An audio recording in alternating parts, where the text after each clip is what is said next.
Hello សួស្តីអ្នកគ្នាត្រឡប់មកវិញជាមួយនឹងការសង្ខេបសាច់រឿង Ben 10របស់យើងជាបន្តដោយនៅក្នុងអេពីសូតនេះផងដែរឃើញថាក្រុម Ben ក៏បានទៅជួយពួក Forever Night កំចាត់ជាមួយនឹងសត្វនាគមួយក្បាលហើយតោះចង់ដឹងថាមានមូលហេតុអីបានជា Ben នឹងព្រមជួយពួក Forever Night ទៅតាមដានទាំងអស់គ្ន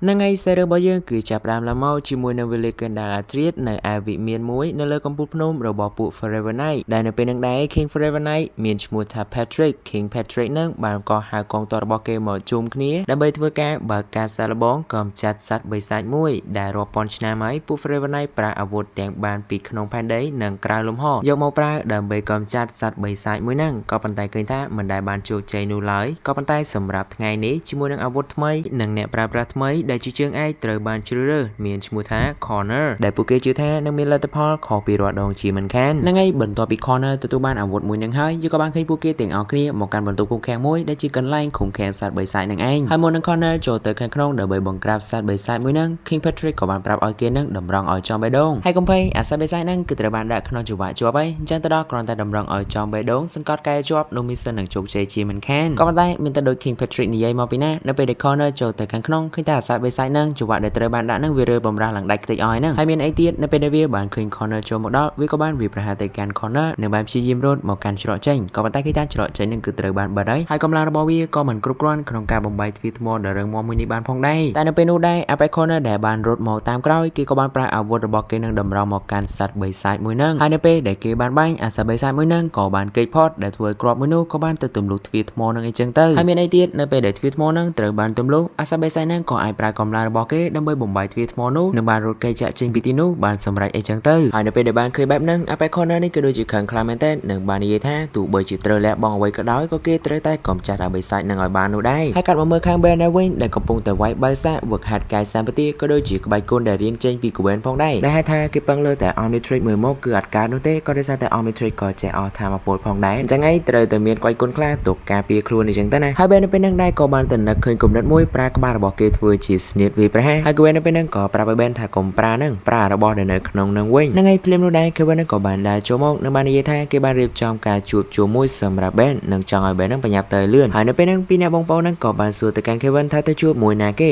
រួច Kevin នឹងក៏តបថាគឺពួក Forever Night ហើយពីអ្នកនោះលឺហើយគឺថាឡើងភ្ញាក់ផ្អើលតែម្ដងនៅបាននិយាយថាតើពួកយើងនឹងទៅជាប់សាច់ឈាមអីជាមួយនឹងអាពួកហ្នឹងបានជាត្រូវទៅជួយពួកគេហើយ Kevin ពេលហ្នឹងគឺនៅតែចង់ឲ្យ Ben នឹងទៅជួបជាមួយនឹងពួក Forever Night នឹងឯងថាអត់ចង់ដឹងឯមែនថាពួកគេនឹងមានរឿងអីកើតឡើងបានជាទល់ច្រករហូតមកដល់ចង់សុំជំនួយពីពួកយើងហើយបន្ទាប់ពីលឺបែបហ្នឹងភ្លាម Gwen នឹងក៏សង្ស័យថាប្រកាសជា Kevin នឹងបានលុយសោកពីពួក Forever Night ឯងបានជាទទួលចោល Ben នឹងទៅជួបពួកគេខ្លាំងដល់ម្លឹងហើយ Kevin របស់យើងគឺថាឡើងចុកតែម្ដងហើយ Gwen សួរដេញដាក់បន្តចឹងទៅទើបដឹងថា Kevin នឹងគឺបានធ្វើការដោះដូរជាមួយនឹងពួក Forever Night នឹងជាមួយនឹងអាវុធ Alien អញ្ចឹងទៅជាមួយនឹងការជួបគ្នារវាង Ben ជាមួយនឹងពួកនោះហើយ Ben នៅពេលហ្នឹងក៏មិនបានបដិសេធជាមួយនឹងគំនិតដំបូងរបស់ Kevin ផងដែរហើយក៏ឆ្ងល់ដូចគ្នាថាយ៉ាងណាពួកគេនឹងក៏គួរតែទៅស្ដាប់នៅអ្វីដែលពួក Forever Night នឹងចង់និយាយសិនដែរចាំគិតបន្តជាក្រោយថាជួយឬក៏មិនជួយហើយបន្តិចក្រោយមកយើងក៏បានឃើញពួកគេទាំង3បានមកដល់វិមានរបស់ពួក Forever Night ហើយក៏មានក្មេងប្រុសម្នាក់មានឈ្មោះថា Squirrel បាននាំពួកគេនឹងចូលទៅខាងក្នុងក៏ដូចជាប្រាប់ពីបញ្ហារបស់ពួកគេជាមួយនឹងប្រវត្តិរបស់ពួក Forever Night គេនឹងផងដែរដែលកាលពី1000ឆ្នាំមុនអ្នកចម្បាំងដ៏អស្ចារ្យបំផុតរបស់ស្ដេចរបស់ពួកគេមួយក្រុមនឹងបានប្រយុទ្ធជាមួយនឹងសត្វបិសាចមួយក្បាលដែលអាចព្រុសភ្លើងដែលពួកគេសម្គាល់ថាជាសត្វនាគនឹងឯងហើយពួកគេគឺអត់មានអាវុធដែលមានសមត្ថភាពក្នុងការសម្លាប់សត្វនាគនឹងបាននោះឡើយដូច្នេះហើយពួកគេគឺបានត្រឹមតែចាប់ឃុំវានៅក្នុងសំណង់ដែលពួកគេបានសាងសង់នឹងឯងហើយភារកិច្ចដែលត្រូវស្វែងរកវិធីដើម្បីកម្ចាត់សត្វនាគមួយនឹងក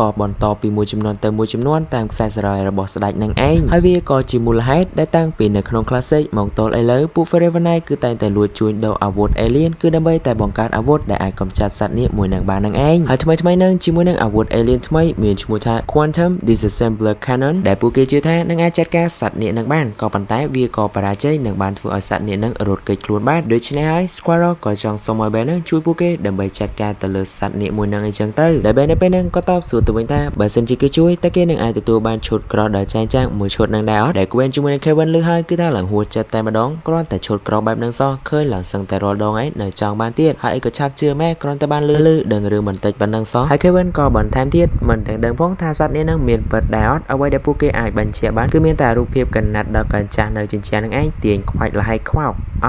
sorry ហើយភ្លាមនោះដែរ Apex Corner ក៏បានចូលមកនៅបានបញ្ជាក់ថារឿងសត្វនេះនឹងគឺជាការពិតហើយ Corner នៅពេលដែលបានឃើញក្រុម band មានមុនទៅសង្ស័យនៅក្នុងចិត្តគេក៏បាននិយាយថាពួកគេនឹងគឺមិនមានតម្លៃស័ក្តិសមក្នុងការចូលរួមជាមួយនឹងពួក Forever Night នោះឡើយហើយពួកគេក៏មិនត្រូវការជំនួយពីក្រុម band ផងដែរហើយកន្លែងហ្នឹងពួកគេទាំងសងខាងហ្នឹងគឺបីតែនឹងបើកការប្រយុទ្ធវេគ្នាហើយក៏ប៉ុន្តែភ្លាមនោះដែរក៏ស្រាប់តែមានសម្លេង alert បានកើតឡើងដែលភ្លាមនោះពួកគេទាំងអស់គ្នាក៏បានរត់ចូលទៅកាន់បន្ទប់មួយហើយនៅក្នុងនោះគឺមានប្រព័ន្ធកុំព្យូទ័រមួយដែលត្រូវបានដាក់ដំណើរការក្នុងការស្កាត់យកនៅព័ត៌មានផ្សេងៗដែលត្រូវបានបញ្ជូនចេញពីមូលដ្ឋានកងទ័ពដែលនៅពេលនោះពួកគេក៏ទទួលបាននៅคลิปវីដេអូមួយដែលនៅក្នុងនោះពួកគេក៏បានឃើញមានយន្តហោះចម្បាំងពីរគ្រឿងដែលកំពុងតែហោះដូចជា work hard នៅលើអាកាសដែលភ្លាមនោះពួកទាហានហ្នឹងក៏បានប្រទះជាមួយនឹងសត្វនាគតែម្ដងរួចនៅពេលដែលឃើញសត្វចម្លែកបែបហ្នឹងពួកគេក៏បានបើកការវាយប្រហារក៏ប៉ុន្តែឃើញថាធ្វើអីវាអត់បាននោះទេហើយមុននឹងយន្តហោះចម្បាំងរបស់ពួកគេត្រូវបានកំទេចដោយសត្វនាគពួកគេក៏បានដូចជាធ្វើឲ្យសត្វនាគហ្នឹងមានរបួសស្លាប់ផងដែរហើយបន្ទាប់ពីបានឃើញคลิปវីដេអូមួយហ្នឹងហើយ Connor ក៏បានបើកចិត្តទទួលយកជំនួយពី band អីចឹងទៅដែលបន្តិចក្រោយមកយើងក៏បានឃើញពួកគេហ្នឹងបើកឡានទៅកាន់ទីតាំងម្ដុំដែលសត្វនាគមួយនោះហោះចុះអីចឹងទៅដែលនៅពេលដែលទៅដល់ភ្លាម Squire ក៏បានប្រាប់ទៅ band ថាគ្រាន់តែចាប់វាទៅបានហើយសោះប្រហែលទុកឲ្យ Connor ជាអ្នកចាត់ការហើយភ្លាមហ្នឹង band របស់យើងក៏បានប្រើ Omnitrix តែគេនឹងអត់បានប្រែមកជា Humongousaur ដូចជាអ្វីដែល Gwen កើតនោះឡើយបែរមកវិញគឺគេប្រែមកជា Chroma Stone បន្ទាប់មក band នឹងក៏ចូលទៅតតាំងជាមួយនឹងសត្វនាគអីចឹងទៅដែលនៅក្នុងការប្រយុទ្ធរបស់ពួកគេហ្នឹង band មក plan ហ្នឹងក៏ដូចជាយល់ថាសត្វនាគហ្នឹងគឺដូចជាចង់ប្រាប់គេអ្វីម្យ៉ាងចឹងតែការប្រយុទ្ធរបស់ពួកគេក៏នៅតែបន្តនឹងឯងហើយចំណែកអ្នកឈរមើលក៏នៅតែឈរមើលនឹងឯងនៅពេលហ្នឹងដែរ Apex Corner នេះវិញក៏បានទៅយកកំភ្លើងកំចាត់នាគរបស់គេមកនៅបានតម្រង់ទៅកាន់សត្វនាគនឹងតែម្ដងហើយក៏បានបាញ់ទៅផងដែរដោយមិនខ្វល់ថាត្រូវទាំង band ដែលកំពុងតែប្រយុទ្ធគ្នានឹងនោះឡើយសូម្បីតែ Squire ដែលព្យាយាមខាត់ហ្នឹងក៏គេមិនស្ដាប់នោះដែរដោយលើហេតុផលថារឿងដែលគេកំពុងតែធ្វើហ្នឹងគឺជាគោលបំណងដ៏ធំតែមួយគត់របស់ពួក Forever Night ពួកគេនឹងឯងហើយក៏បានសួរបោទៅកាន់ Squire វិញផងដែរថាតើឯងហ្នឹងពិតឬក៏មិនមែនជាមួយនៅក្នុងចំណោមពួកយើងបើមែននៅឲ្យតែស្ងៀមទៅហើយ Gwen នៅពេលដែលឃើញ band កំពុងតែឈឺចាប់ភ្លាមនាងក៏បានប្រាថ្នាពលម៉ាណារបស់នាងវាប្រហារទៅកាន់ Connor ដើម្បីជួយ band ហើយពេលដែលកណ្ដុងកំភ្លើងរេទៅវានឹងធ្វើឲ្យអាប៉ែណាណៃនោះគ្នារៀបឡើងឡាននឹង